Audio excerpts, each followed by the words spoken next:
नमस्कार. नवनिर्मितीमध्ये आपलं सर्वांचं पुन्हा एकदा स्वागत आहे. लहानपणी ऐकलेल्या अनेक गोष्टींमध्ये देवाला प्रसन्न करून वर मागून घेणं ह्या गोष्टीचं अत्यंत आकर्षण वाटत असे.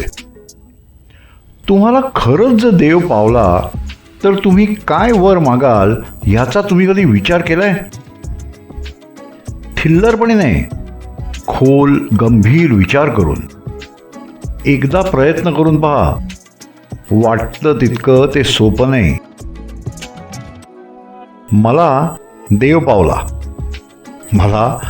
पावला, माझ्या पुढ्यात उभा ठाकला, गालातल्या गालात हसत म्हणाला, तुला एक वर देतो, माग, काय हवंय ते माग, पण फक्त स्वतः करता. मी नास्तिक, मीच का? समजलं नाही.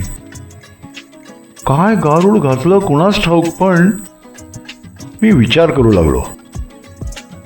देव लोकांचा ट्रॅक रेकॉर्ड मला ठाऊक होता. त्यात ते स्मित हास्य, कुत्सित की छद्मी. इंद्रासनाच्या ऐवजी निद्रासन मिळायचं त्या कुंभकर्णासारखं. नाहीतर दिवस न रात्र अशा संध्याकाळी, घरात ना बाहेर अशा उंबरठ्यावर, धरती न आकाश अशा मांडीवर अधांतरी ठेवून, नर न पशु असा नरसिंह कोणत्याही शस्त्राविना आपल्या नखांनी माझा हिरण्यकश्यपू करायचा. म्हटलं सॉलिड विचार करायला हवा, नाहीतर माझीच गेम होऊन जाईल.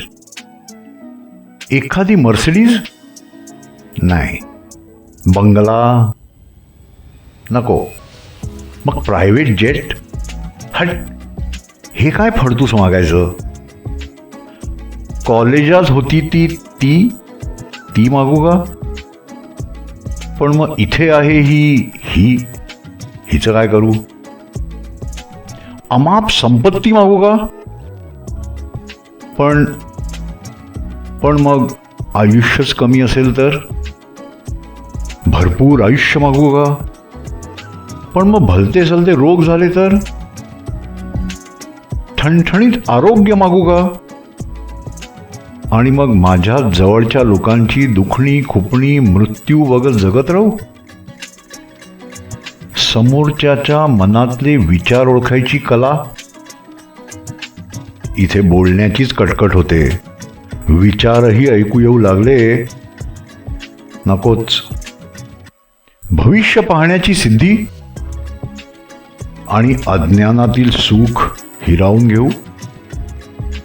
अदृश्य होण्याचा मंत्र. जाऊ दे, नसत्या भानगडीत सापडायचो. मनाचं समाधान मागू का? पण ते तर फार वेड्या लोकांकडेही असू शकतं. जितका जास्त विचार तितक्या शंका. देव घड्याळाकडे बघत म्हणाला, वॉर्निंग बेल. डोक्याची शाळा, असंबद्ध विचार.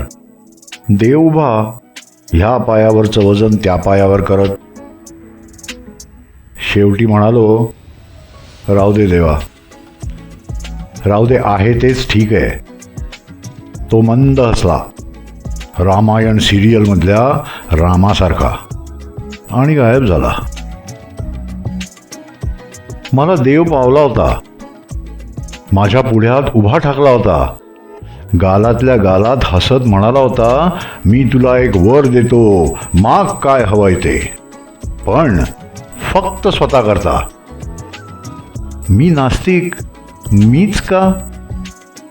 आता नीट समजलंय, आता अगदी नीट समजलंय.